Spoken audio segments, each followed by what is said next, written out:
Breaking right now, it has just crossed that Donald Trump is going to be declassifying the JFK, RFK files. That is expected to happen sometime within the next 15 days. He's ordering the release of these, so they will be declassified. We should get those sometime within the next 2 weeks. This is something he promised on the campaign trail, and it is something he promised there at the inauguration rally the night before he was named president. I'm telling you, you wonder why they didn't want this guy there. Whole host of reasons. One, he's getting rid of the networks, telling them they can't just spew their deep state garbage, and he's actually going to declassify some important stuff. Watch.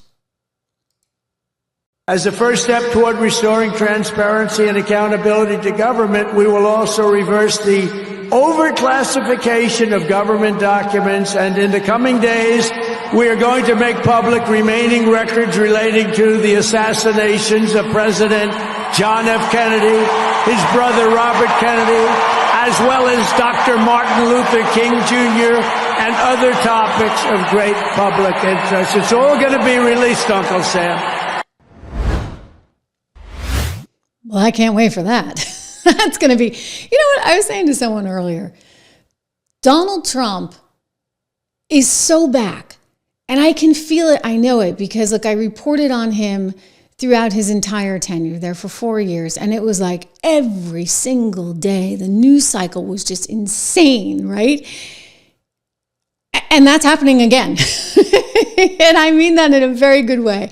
It's wonderful because stuff is happening and we need stuff to happen. America is back in a spectacular way. Just look at the markets. Quick reminder, go to 76research.com, sign up for the 76 report, use code word dollar. Please do that because there's lots of good things coming and we write about it all the time. In fact, we were telling you about Oracle months ago. What happened to Oracle? Stock's way up. There's a couple other picks in there in some of our model portfolios, and I think also in the 76 report. They're now up 5 to 6% just this week alone because of the infrastructure play that he's making, as well as the AI investment. So there's lots going on in this country, and it's like finally, and we're going to get this transparency that we so need. Of course, the trouble is if we figure out that it was the government that knocked these guys off, gosh darn it. I mean, I don't want to say anything yet, right? We all have our suspicions. You all have your theories, and we'll wait till we actually see what is in these documents, but I'm very interested to read them. And I think that the problem, once again, is just going to be that you're going to be in a world where you suddenly just really are questioning the government again. But that's where we've been, right? Because of what happened with COVID-19. Anthony Fauci saying, you don't need a mask. You don't need a mask. I remember this well. I've played this out. John LaPook on CBS News.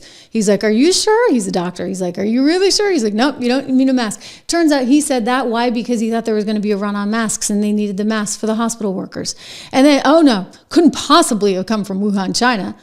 Only it did come from Wuhan, China. So you see where I'm going. I mean, they just lie to you, lie to you, lie to you.